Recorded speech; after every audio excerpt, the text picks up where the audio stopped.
bandingkan tahun-tahun. Amin Dan ya robbal saat alamin. ini kita masuk bulan Rajab. Allahumma barik lana fi Rajab wa Sya'ban wa balighna Ramadan.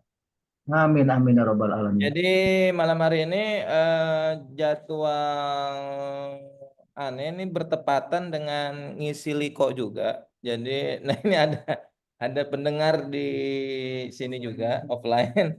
Jadi kita hybrid. Nanti misalkan ada apa namanya ya yang mau berinteraksi di sini juga nanti aneh persilahkan. Jadi kita sekarang bahasannya adalah lanjutin bahas tentang Sirah Nabawiyah. Dan terima kasih tadi sudah disampaikan batas materi terakhir, yaitu sampai di materi apa Rasulullah saat ke negeri Syam.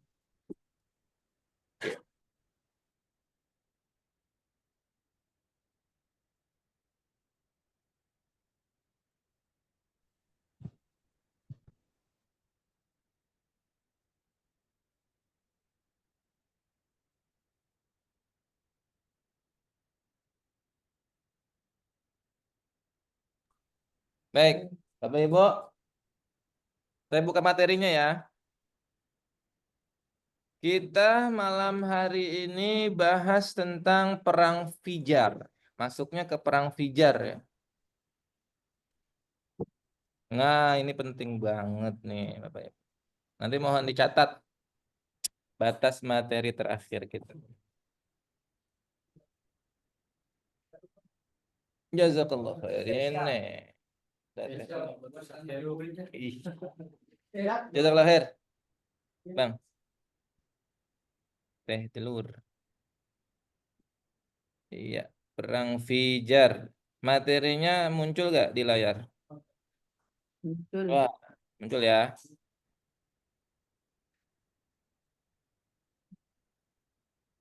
Aneh pernah ngirim materi slide PowerPoint yang Sirah nggak sih? Enggak ya? Enggak pernah di-share ya? Hmm. Ustaz, Iya, iya, ini ke lewatnya. Nanti diingetin ya, habis materi langsung ngirim biar bisa ke. Saya sambil ini ya, nanti kita ini ya. Oke. Kita menyimak. Menyimak sambil nyimak. Seru dong. Baik ya, kita nyambi ya di sini ada murid-murid aneh juga yang lagi liko jadinya sambil mendengarkan materi tentang perang Fijar dan Hilful Fudul. Kita bahas terakhir itu kan tentang peristiwa Nabi bersama Abu Thalib, ya kan, yang diajak traveling ke negeri Syam. Jadi dari muda Nabi udah dididik untuk menjadi seorang entrepreneur bisnis. Makanya beliau terkenal dengan kemandirian, ya orang yang tekun usahanya, kemudian terbiasa dengan berinteraksi dengan banyak kalangan. Di negeri Syam. Termasuk ketika di negeri Syam itu kita bahas tentang bagaimana Nabi bertemu dengan seorang pendeta. Masih ingat gak yang tentang pendeta Buhairo, Bapak Ibu? Yang itu pada akhirnya dijadikan sebagai alasan bagi para misionaris untuk apa? Untuk mendiskreditkan Quran. Yang mengatakan bahwa oh ini Nabi nggak belajar dari seorang pendeta. Quran itu sebenarnya adalah kutipan atau copy paste dari apa yang diajarkan pendeta Buhairo. Ini yang sering dijadikan sebagai bahan mereka untuk membuat rancu ajaran Islam, gitu ya. Padahal kalau mau dibantah sangat mudah sekali, ya karena Nabi bertemu dengan Buhairo itu cuma sekali-kalinya dan itu pun durasinya sangat sebentar, cuma numpang ibaratnya di jamuan makan saja. Nggak mungkin dalam jamuan makan langsung bisa mentransfer ilmu sebegitu banyaknya 30 juz Al-Quran. Jadi nggak logis alasan mereka sebenarnya. Nah, sekarang kita masuk ke masa-masa Nabi di usia-usia 20 tahunan. Jadi di saat Abu Thalib, beliau masa-masa remaja, itu masa-masa remaja ya. Beliau udah dikenali dengan dunia bisnis, entrepreneur, traveling ke luar negeri, berinteraksi dengan banyak orang, dengan banyak kalangan, dengan banyak suku, dengan lintas agama. Jadi beliau tuh paham betul kondisi sosial masyarakat yang ada di Mekah dan di luar Mekah. Makanya kalau orang sering berinteraksi dengan banyak kalangan, biasanya lebih bijak dalam menyikapi perbedaan, dalam menyikapi satu pemahaman, ya. Jadinya Nabi itu orang yang sangat wise, ya, sangat mengetahui psikologi seseorang, kemudian mendalami kultur seseorang, budaya seseorang. Jadinya pendekatannya itu masuk ke semua kalangan. Kenapa? Karena sudah terlatih dari kecil, dari remaja udah terlatih. Nah, termasuk beliau itu terlatih dari sisi keberaniannya, ya. Jiwa-jiwa keberanian, kesatria itu terlatih dari kecil, dari remaja. Dengan cara apa? Nah, ini salah satunya beliau udah terlibat dengan peristiwa perang, namanya Perang Fijar, jamaah. Kenapa disebut Perang Fijar? Ada yang tahu nggak? Boleh dikasih apa komentar. Jamaah ada yang pernah dengar nggak Perang Fijar? Tahu Perang Fijar? Perang pertama Nabi. Perang pertama Nabi nih. Sebelum menjadi Nabi tapi. Ini perang perdana Nabi. Sebelum beliau diangkat jadi Nabi secara resmi, secara ofisial. Namanya Perang Fijar. Ada yang tahu kenapa disebut Perang Fijar?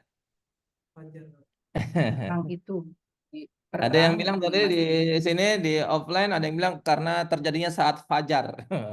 Fijar dengan fajar beda. Ada yang komentar tadi itu apa? perangnya di bulan-bulan yang nggak boleh perang. Wah, itu. Bu Ut ternyata udah buka contekannya dari mana, Bu Ut? Mantap itu, Bu. Sudah mendengar berarti. Pernah dengar tapi nggak jelas. Nah, betul. Jadi fijar itu artinya sebuah larangan yang dilakukan. Jadi makanya fujar, innal innal fujar la fi jahim, sesungguhnya orang yang durhaka yang melakukan larangan itu akan ditempatkan di tempat yang hina. Makanya fujar atau fijar itu artinya adalah sebuah larangan, ya, dari masyarakat di saat itu.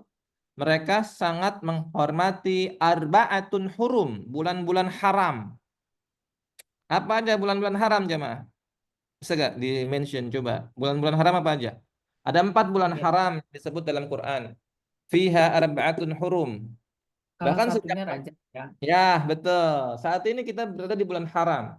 Bulan yang sangat dihormati. Bahkan sejak zaman sebelum Nabi diangkat secara ofisial menjadi Nabi. Bulan itu sangat dihormati oleh banyak orang. Masyarakat itu sangat mensakralkan bulan tersebut. Apa saja? Muharram, Dzulqa'dah, Dzulhijjah, dan Rajab. Dan saat ini kita berada di bulan haram tersebut. Bulan yang terhormat, bulan yang kita harus respect, yang mana banyak orang yang nggak ngeh dengan adanya bulan haram ini. Taunya orang hanya taunya bulan Ramadan. Ya, memperhatikan Ramadan, padahal ada bulan-bulan lain selain bulan Ramadan yang pahala ketika kita melakukan amal soleh dilipat gandakan, dan melakukan satu kemaksiatan pun dilipat gandakan dosanya. Makanya disebutnya bulan haram, bulan yang terhormat, ya. Sejak zaman sebelum Nabi diangkat, diutus, bulan ini adalah bulan yang sangat sakral.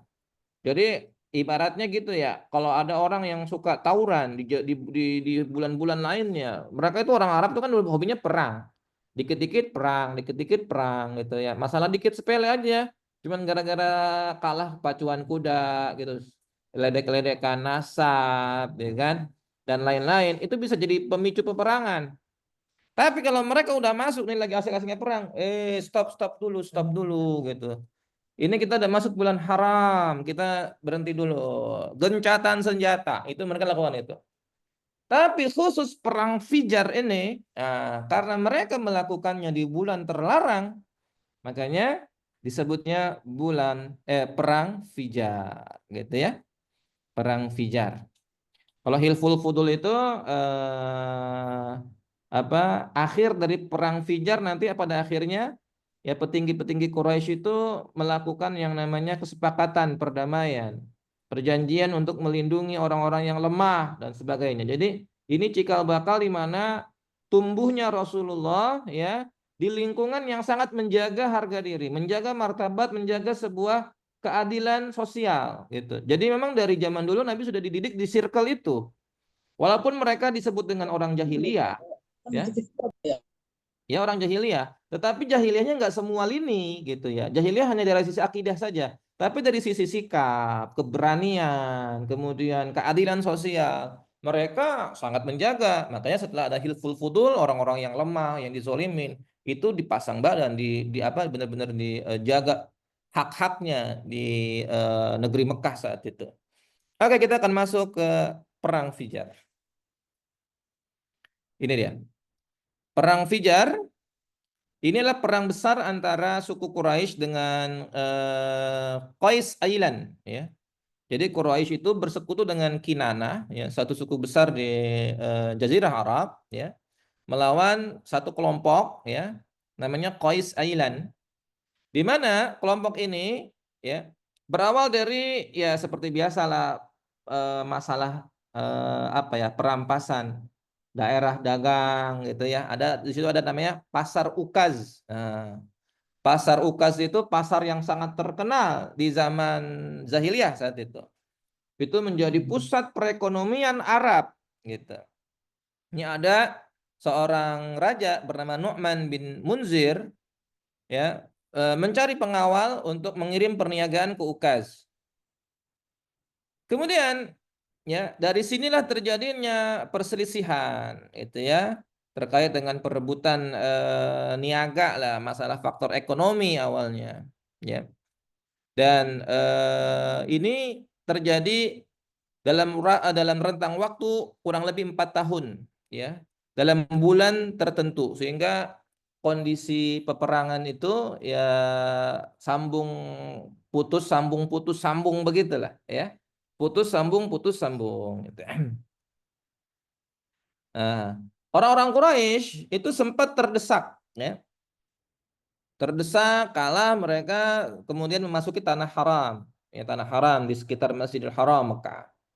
Dan saat itu baru disepakati untuk gencatan senjata ya, dan bertemu lagi di tahun depan di Ukaz. Jadi mereka ketika udah kondisi terdesak minta gencatan senjata dan nanti sambung lagi ya, perangnya kita sambungin lagi nanti tahun depan gitu. Karena mereka memang kalau belum tuntas, kalau belum ini masih penasaran gitu ya. Akhirnya perang itu terus terjadi gitu kan. Oke.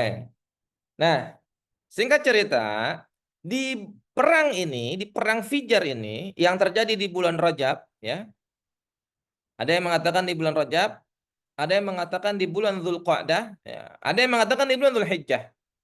Jadi perang ini yang benar-benar terjadi di bulan haram, yang mereka sangat menghormati bulan-bulan tersebut gitu. Tapi di kali ini mereka melanggar kesakralan bulan-bulan tersebut. Maka disebutnya perang Fijar. Dan Nabi saat itu usianya beliau dikatakan ada yang bilang 15 tahun. Ada yang bilang 20-an tahun, itu usia-usia SMA ya. Masih lagi apa namanya? Produktif-produktifnya lah, masih seger-segernya itu ya. Ya, anak-anak muda kan zaman sekarang kan usia-usia segitu tuh yang biasa tempur ya kan. Nah, Rasulullah saat itu berperan ya membantu paman-paman beliau untuk yang namanya laki-laki, orang-orang Quraisy itu aib bagi mereka kalau misalkan paman-pamannya ikut tempur dia diam di rumah, itu aib. Makanya Nabi saat itu ya ikut serta untuk menunjukkan keberanian dan menjaga martabat keluarga besarnya gitu. Dan di saat itu beliau berperan hanya untuk ya mengambil anak-anak panah yang diserahkan kepada paman-pamannya. Jadi itu. Jadi peran Nabi nggak sampai turun apa di garda terdepan gitu ya. Membawa pedang face to face enggak. Beliau hanya terlibat secara amunisi saja. Jadi di back end ya. Jadi posisinya di backup untuk amunisi-amunisi untuk paman-pamannya.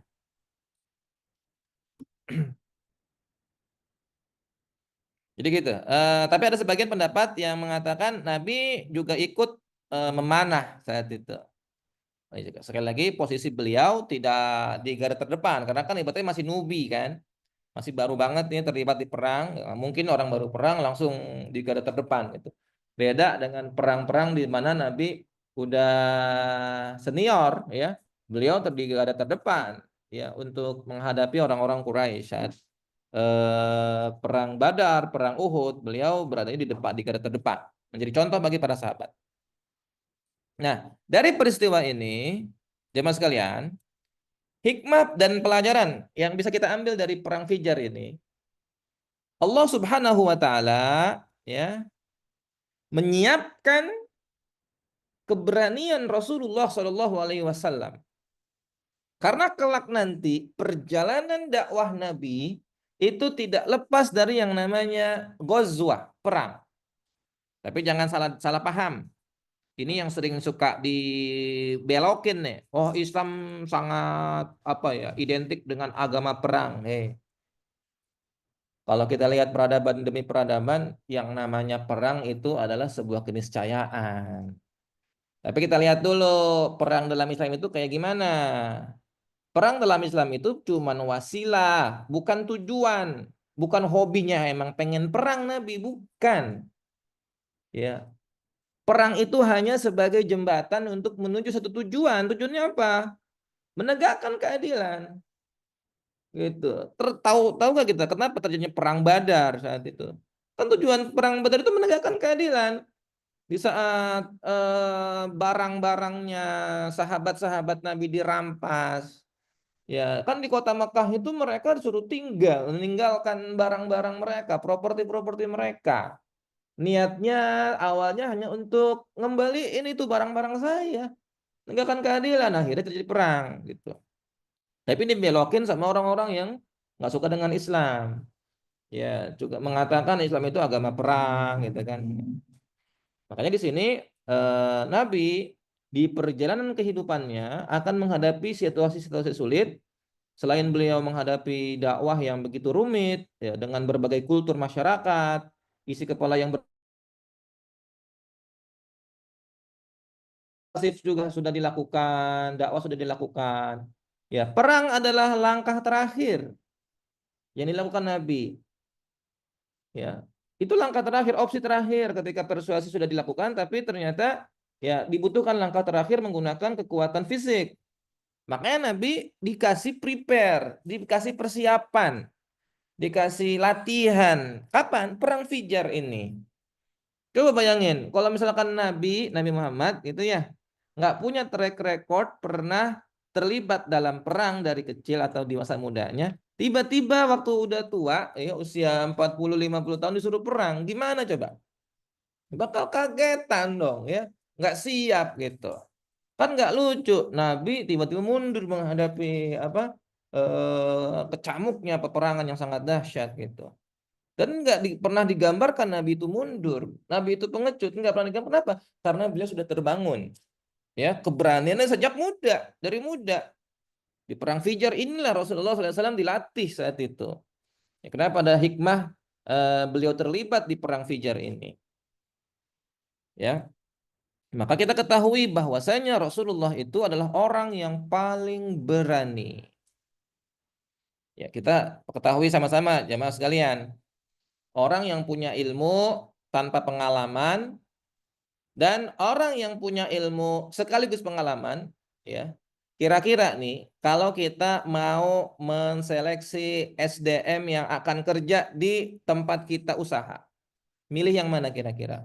Orang yang berilmu nggak ada pengalaman atau orang yang berilmu tapi udah punya pengalaman? Saya yakin semuanya bersepakat pasti milih orang yang punya ilmu dan punya pengalaman. Pinter doang tapi nggak ada pengalamannya, ya pasti ada banyak hambatan. Ya, punya pengalaman tapi nggak ada ilmunya, ya sama aja gitu. Kita butuh dua-duanya, ilmunya ada, pengalamannya ada. Makanya biasanya mahal tuh. Ya, daya tawarnya tinggi. Orang yang berilmu, pendidikan tinggi, punya pengalaman pula. Wah, ini. Itu punya daya tawar yang tinggi. Dan Rasulullah sudah memiliki spek seperti ini, kualifikasi seperti ini. Beliau berilmu dan beliau punya pengalaman. Gitu. Makanya diberikan pengalaman saat itu. Makanya Nabi sangat apa ya, sangat terampil dalam problem solving, kemudian wise, bijak dalam menghadapi situasi sulit. Kenapa? Dari muda udah terlatih. Manajemen konfliknya beliau udah kuasain, hadapin orang yang lagi kondisi rumit banget gitu ya. Beliau udah kuasain semuanya. Oke. Kemudian poin berikutnya, hikmah dan pelajarannya, keterlibatan Nabi dalam aktivitas masyarakat sejak muda. Jadi beliau itu dari muda udah aktif di sosial kemasyarakatan. Aktif. Kalau bahasa kita ya kegiatan-kegiatan RT, Karang Taruna udah aktif dari mudanya. Makanya beda tuh.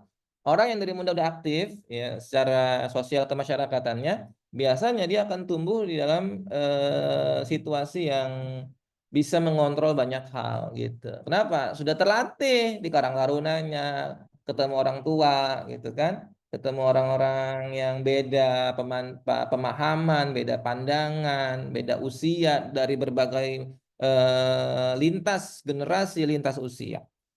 Begitulah Rasulullah. Beliau itu berinteraksi dengan banyak orang. Makanya ya murid-murid beliau banyak kalangan, bukan cuma yang seusia, yang sepantaran. Tapi ada anak-anak muda yang sepantaran dengan beliau juga ada. Bahkan yang senior-senior juga jadi murid beliau. Gitu. Kenapa? Karena udah terlatih dari muda berinteraksi dengan semua kalangan masyarakat.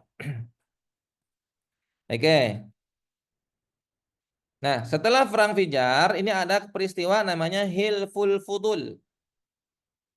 Apa ini Hilful Fudul? Hilful Fudul perjanjian sebenarnya, di mana petua-petua tokoh-tokoh Quraisy itu berkumpul untuk apa? Untuk menyepakati aturan di Mekah untuk melindungi masyarakat yang marginal, orang-orang terzalimi, yang tersingkirkan dan lain-lain. Dan ini adalah output dari Perang Fijar. Jadi Perang Fijar setelah tuntas, setelah selesai itu ya runtunannya, timelinenya ini muncul Hilful Fudul itu setelah Perang Fijar. Ketika Perang Fijar udah beres, kezaliman sudah dituntaskan, mereka bersepakat ada namanya Hilful Fudul gitu ya. Pendapat lain mengatakan Hilful Fudul itu pemicunya adalah berawal dari ada orang yang diambil hartanya secara zalim oleh pihak yang punya power di Mekah. Akhirnya apa yang terjadi? Orang yang dizolimin ini, yang dirampas hartanya, naik ke bukit, minta tolong lah, ibaratnya pakai speaker kalau di zaman sekarang gitu kan, di masjid dia ngumumin, "Woi orang-orang," gitu ya. Ya, tolongin aneh dizolimin begitu. Kalau bahasa sekarangnya begitu. Dia naik ke atas bukit, ya, mengumumkan tentang peristiwa yang dialami dirinya dengan sebuah syair. Orang-orang Arab biasanya begitu. Mereka sangat mencintai syair. Jadi untuk mengungkapkan perasaan, curahan hati, mereka menggunakannya syair-syair. Ya. Jadi di atas bukit bikin syair yang intinya adalah meminta pertolongan atas kezaliman yang diterimanya. Akhirnya orang-orang Mekah, terutama tokoh-tokohnya, itu tergerak hatinya. Ya, merasa miris ngelihat keadaan orang tadi yang dizolimi tapi nggak ada yang respon. Dan mereka petinggi-petinggi Mekah akhirnya berkumpul melakukan perjanjian ya dari beberapa macam kabilah-kabilah besar, ada Bani Hashim, Bani Al-Muttalib, ada Bani Taim dan lain-lain. Itu bani-bani besar ya, itu suku-suku besar yang sangat terhormat ya. Itu berkumpul di sebuah rumah, di rumah Abdullah bin Jud'an At-Taimi, dan mereka bersepakat ya berdiri di samping tiap orang yang teraniaya di Mekah serta membelanya. Dan tiap orang yang membuat zalim harus dibalas kezalimannya. Ah, gitu. Itulah hilful fudul. Dan Nabi berada di circle ini, di situasi ini. Sehingga Nabi udah terbiasa dengan yang namanya pemecahan masalah. Oh begini loh, kalau lagi ada problem tentang aduan masyarakat, orang-orang yang teraniaya yang disini. Oh, begini cara mengatasinya. Jadi beliau udah terlatih problem solving dari muda. Kenapa? Karena terlibat langsung saat hifdzul fudul gitu. Maka wajar di saat Nabi memimpin banyak masyarakat dengan berbagai kalangan, dari masyarakat sipil sampai yang sosialita gitu ya, yang masyarakat yang tinggi secara sosialnya, beliau bisa berada di tengah-tengah, ya, mendamaikan semua pihak. Ini di antara hikmah dari hilful fudul. Baik. Jadi hilful fudul ini saya garis bawahi di sini, jemaah, berlaku sampai seterusnya, bahkan sampai Nabi wafat. Jadi ini perjanjian, ya, yang di Mekah itu, ini perjanjian masa jahiliyah loh. Bayangkan, masa jahiliyahnya aja udah semulia ini gitu. Mereka itu ada sisi-sisi kemuliaan, ya, yang memang masih dipertahankan. Walaupun kita kan udah pernah bahas tentang warna-warna jahiliyah mereka apa saja gitu kan. Ada kejahiliahan dari sisi akidah, memang ada mencampur adukan agama gitu kan. Tapi di sisi ini menjaga orang yang dizolimi, menegakkan keadilan, mereka menerapkan sistem-sistem Islam malahan. Makanya sama Nabi tetap dipelihara hilful fudul ini gitu. Untuk itu, jamaah sekalian, dari peristiwa ini menunjukkan bahwa, ya, ketika ada satu kearifan lokal yang tidak bertentangan dengan syariah, yang biasa disebut sebagai urf gitu ya, kebiasaan masyarakat yang tidak bertentangan dengan syariah, itu boleh kita adopsi sebenarnya. Kita adopsi. Ini hilful fudul kan bukan syariah. Bukan syariah yang diajarkan Nabi, emang udah aja sejak zaman jahiliyah, tapi dipertahankan sama Nabi. Kenapa? Karena emang nggak bertentangan dengan syariat, bahkan, ya, sesuai sejalan dengan syariah Islam, menjaga, ya, hifzun nafas, menjaga jiwa seseorang, menjaga keadilan di masyarakat gitu. Makanya kita perhatikan di sini, kita penting juga melihat sesuatu itu jangan hanya pada kemasan saja. Ya, kemasan. Artinya begini, contoh ya.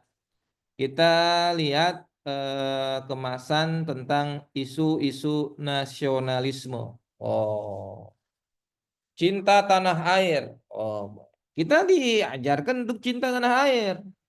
Tapi jangan hanya jargon nasionalisme yang sempit. Gitu kan, banyak sekarang begitu tuh. Isu-isu nasionalismenya diangkat tapi dipersempit gitu. Apa dipersempitnya? Contoh, banyak orang mengangkat nasionalisme hanya berkaitan dengan apa? Menghormati bendera. Ya, itu nasionalisme, dia nasionalis. Orang yang nasionalis itu yang melaksanakan upacara. Itu nasionalis. Orang yang nasionalis itu orang yang selalu bisa mengumandangkan Pancasila. Ya, Pancasila, NKRI harga mati, itu nasionalis.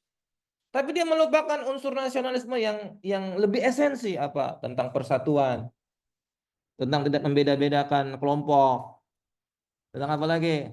Tentang menghargai apa perbedaan di kalangan masyarakat, menghormati keyakinan beragama, ya kan? Itu kan nasionalisme juga. Kemudian apa lagi? Mencintai produk-produk dalam negeri.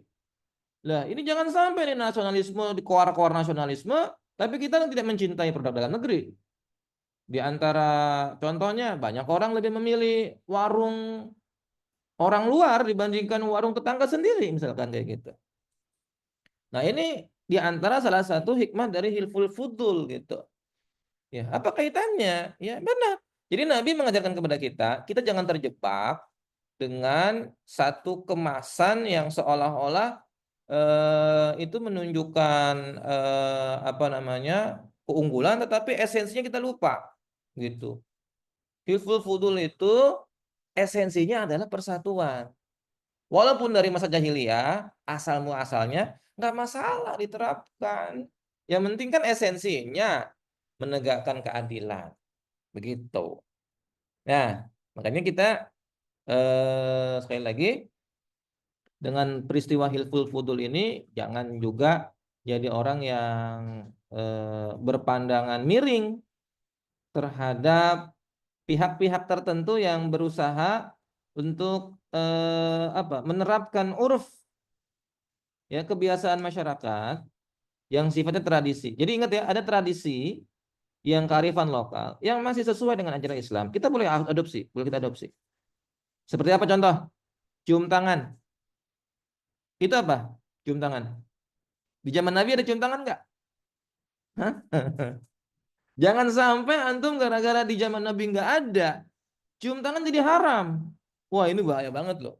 Aneh awal-awal waktu belajar tentang bid'ah, ya termasuk yang kemakan juga.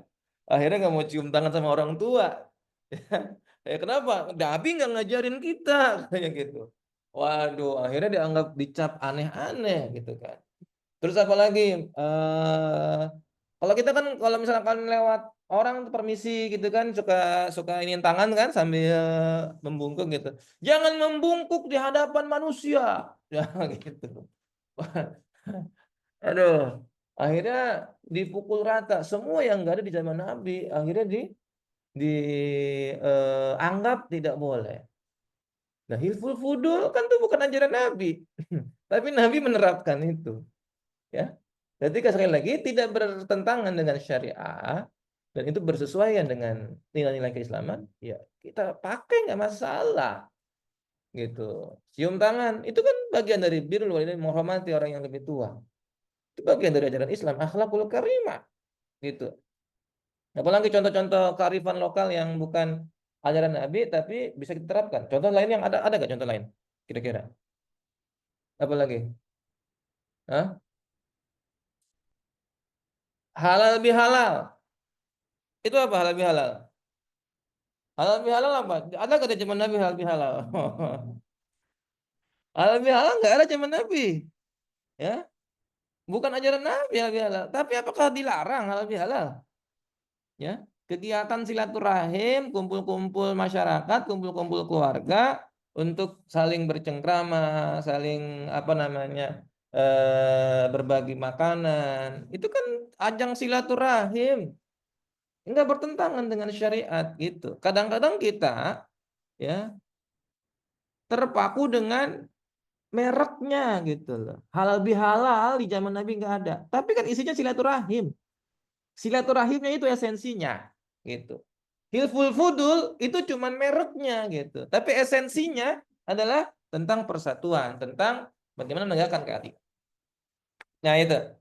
Itu diantara hikmah dari perang Fijar dan Hilful Fudul. Oke, itu materi kita malam hari ini di pembukaan tahun 2025.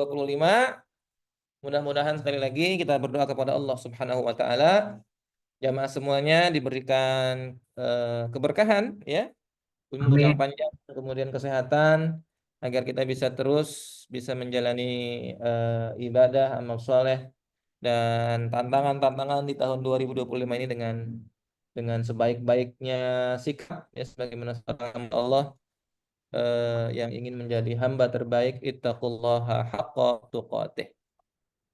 Jadi untuk malam hari ini materinya dua saja tadi, perang Fijar dan Hilful Futul. Mohon nanti dicatat batas akhir dari materi kita. Setelah Hilful Futul ini kita bahas peristiwa pernikahan Nabi dengan Khadijah. Anda spill sedikit ya, pernikahan Nabi dengan Khadijah. Jadi usia beliau di saat Hilful Futul itu usia 20-an, 20-an sampai 15 sampai 20-an. Nah, usia masuk 25-an ya, usia masuk dewasa gitu ya. Beliau udah mulai cari jodoh lah, gitu kan. Dan yang pertama kali meminang Nabi adalah Khadijah. Jadi nggak ada larangannya ya, seorang wanita menyampaikan keinginan kepada laki-laki atau nembak duluan itu nggak ada larangannya, gitu ya. Nggak mesti laki-laki dulu gitu. Misalkan emang ada niat yang serius, disampaikan.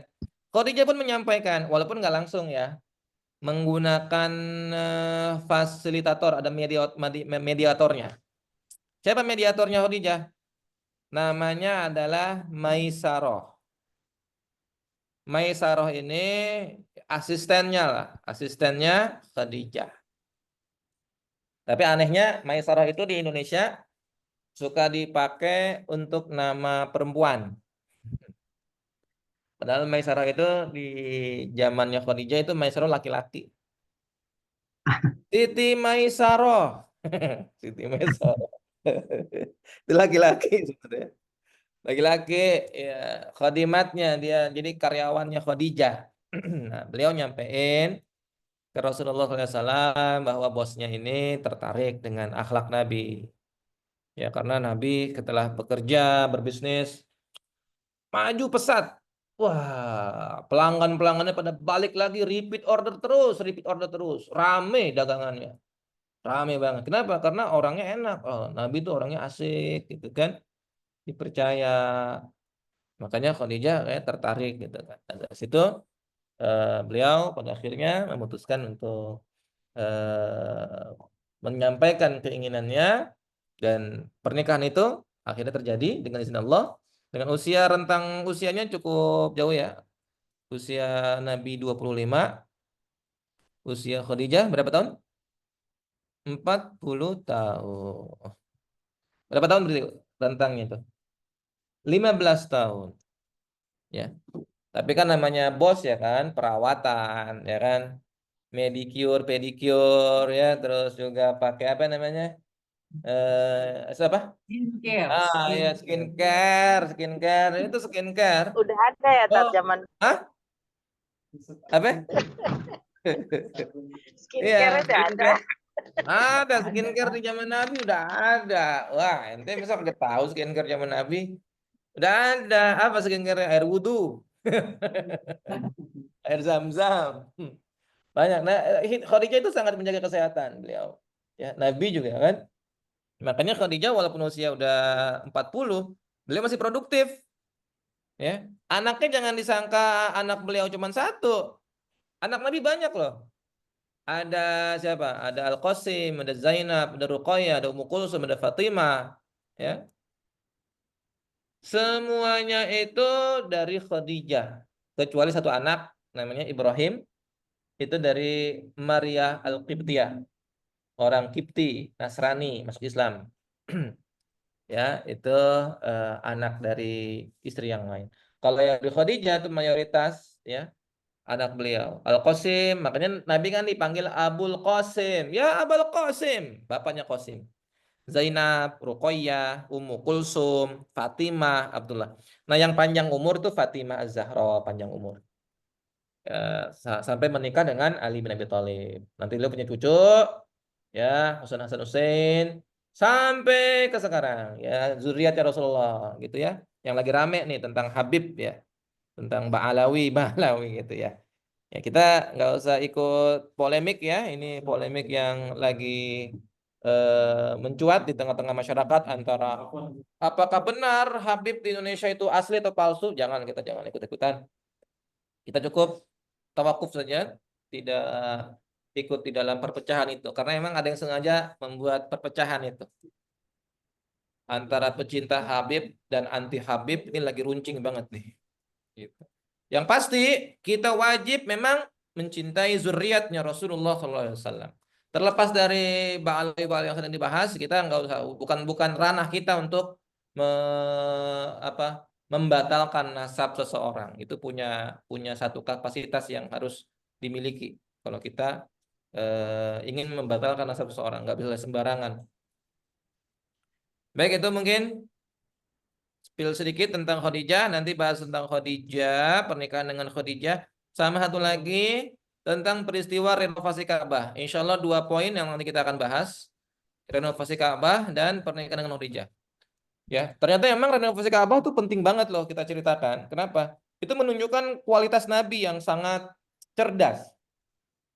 Nabi cerdas dan track recordnya dari dulu emang udah dipercaya sama orang-orang gitu. Makanya ketika ada orang yang meragukan tentang ajaran Nabi, dituduh ini itu segala macam.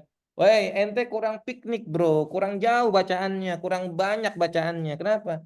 Nabi itu nggak ada cacatnya dari sisi track record. Orang udah mengakui, sejarah telah mencatat, bukti empirisnya sudah ada, bukti faktualnya sudah ada tentang track recordnya Nabi yang diakui bahkan dijuluki Al-Amin dari masa ke masa. Makanya ketika ada orang yang berusaha ngotak-ngatik Nabi, ya pasti akan mudah dibantah gitu. Baik, itu ya jemaah. Terima kasih banyak. Kita nggak panjang lebar ya, cukup 2 poin saja. Nanti kita sambung lagi mengawali tahun 2025 sekali lagi. Insya Allah di bulan depan kita bahas tentang tahsin. Tahsin bahasan tajwid ya. Silakan dibuka kameranya. Ada pertanyaan nggak? Tidak ada. Bagus, nggak ada. Mantap. Sangat Sangat jelas. menarik. Sangat jelas ya. Jangan lupa Ustaz. nanti dicatat di pilih Ustaz. Siap. Di itu apa maksudnya? Di share. Oh iya ya. Siap. Kapan? Jazakallah khair. Terima kasih banyak. Kita akhiri subhanakallahumma wa bihamdika asyhadu an la ilaha illa anta astaghfiruka wa atubu ilaik. Sampai ketemu lagi pekan depan. Assalamualaikum warahmatullahi wabarakatuh. Waalaikumsalam. Warahmatullahi wabarakatuh. Udah foto belum, Tat? Dah. Foto. Oh, Pamit ya. Cukup ya teman-teman. Foto dulu. Gitu.